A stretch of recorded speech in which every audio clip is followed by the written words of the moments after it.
alamin natin kung bakit na nasabing ito ay panloloko. Nasa ating linya si Senator Alex Lacson. Senator sir, maganda umaga po sir, Senator. Magandang umaga po, Lakay, Deo, at magandang umaga po, Elaine, sa lahat po naman nakikinig sa atin. Magandang umaga po. Tagal natin din na-interview si Attorney Alex Lacson. Ha? Ayan, huling na-interview natin ito before election yata. Ayan, bakit ikaw? Ayan, bakit ikaw? Ayan. Anyway, Attorney Alex Lacson, sir, ayan. Bakit nyo nasabing ang proposal bill ni Speaker D at Congressman Marcos ay isang malaking panloloko? Ano ang nakita nyong panloloko dito? Kasi po doon sa inihain nilang House Bill 6771, mantakin nyo po ba naman na yung isang pamilya allowed po na magkaroon ng presidente or vice president or senator sa national level, tapos 2 or more congressmen, basta magkaibang distrito, 2 or more governors, basta magkaibang probinsya, 5 or more or mayors, basta magkaibang city o municipality, tapos 10 or more barangay capitans, basta magkaibang barangay. So, yun po ang nakita natin doon sa Section 5 ng House Bill 6771. So, kung tingnan mo po 'yun, ang ibig sabihin, ang isang pamilya, merong isang presidente, 2 congressman, pwedeng 2 o 3 governors, 10 mayors, 20 na barangay kapitan. So, ang tanong ko po is that, isang pamilya ko ibig sabihin po, ang tanong ko, is this really the prohibition of political dynasties na sinasabi sa Constitution, o ito ay circumvention or prostitution ng prohibition doon sa Constitution po natin? So, yun po, no? Ang ibig sabihin po, alimbawa, kung si Speaker D, no, kung meron siyang 7 anak, o sabi natin 5 anak, yung tatay niya po, pwedeng maging senador, yung asawa niya pwedeng congresswoman, yung tatay niya pwedeng congresswoman pa sa isang lugar, tapos yung nanay niya pwedeng governor, at yung 5 niyang anak po pwedeng mayor of different places. Ang question po natin, hindi ba there is concentration of political power in the hands of this one family? And it violates their own definition po of political dynasty doon po sa Section 2. So kitang-kita po, no, na instead of prohibiting political dynasties, ako po, ang paniniwala ko, it is legalizing political dynasties instead of prohibiting political dynasties.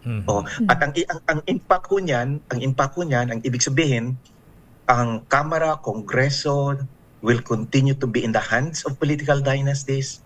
They will continue to be the ones making decisions sa ating national budget, and they will be the ones to continue making decisions po doon sa national infrastructure projects. Yung sa local naman po, sa LGUs, the LGUs will continue to be dominated by political dynasties, and the political dynasties LGUs po will continue to be the ones to approve the local budget at yung local infrastructure projects. So paglalaruan po nila, ibig sabihin wala pong mababago. Yung Kamara, yung Senado will continue to be in the hands of political dynasties. Yung LGUs will continue to be in the hands of political dynasties. They will continue to have the control sa national and local budgets natin, national and local infrastructure projects natin. Yung systemic corruption, hindi po matitigil. So tuloy-tuloy po ang systemic corruption, at yung systemic bad leadership that we see in the country today will continue. Ayan. So, dapat pala, Atty. Lacson, sir, bantayan natin mabuti ito dahil siyempre kung ang nagsusunod nito, mismong leader ng Kamara, House Speaker at Presidential son, grabe ang impluensya naman ito. Baka makalusot itong bill na ito, Atty. Lacson, sir.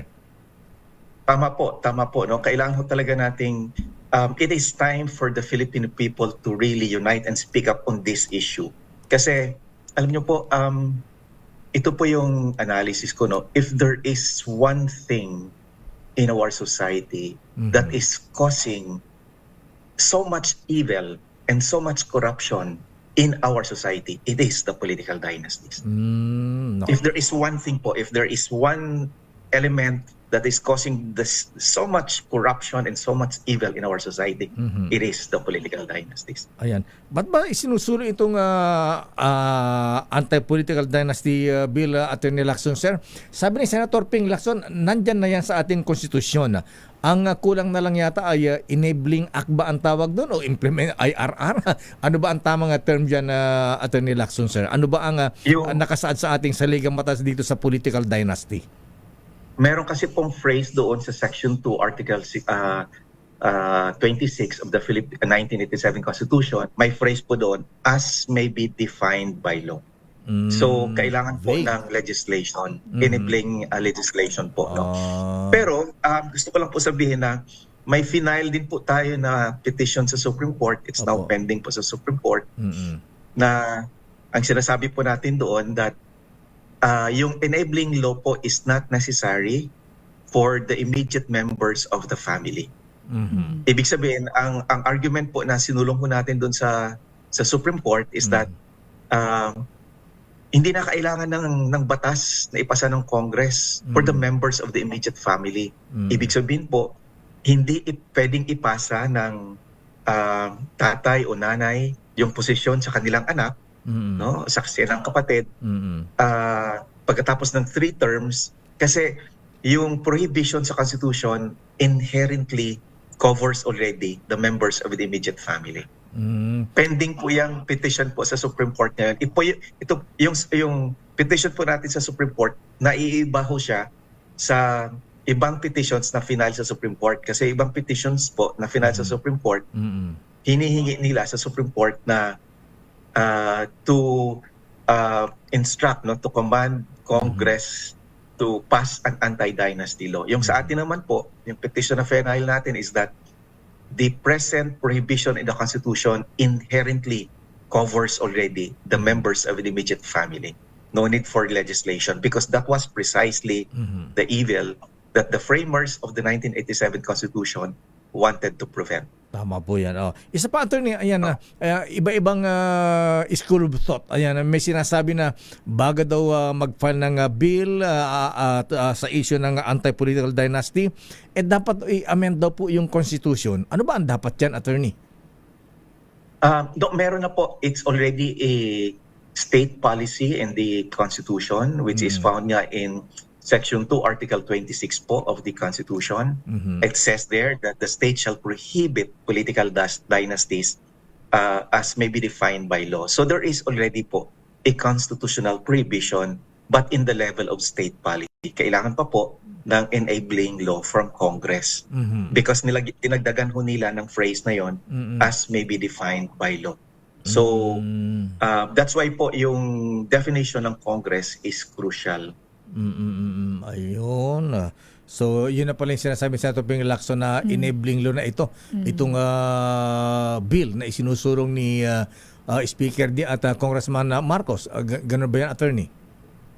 Opo. Pero, yun nga po, kahit na pag pinasa po nila yan, eventually po, we will question that because that's going to be unconstitutional po, no? Pag pinasa nila yan, yung version na yan, yung House Bill 6771, it's a violation of the Constitution po. In our opinion, it's unconstitutional. It is legalizing political dynasties instead of prohibiting it.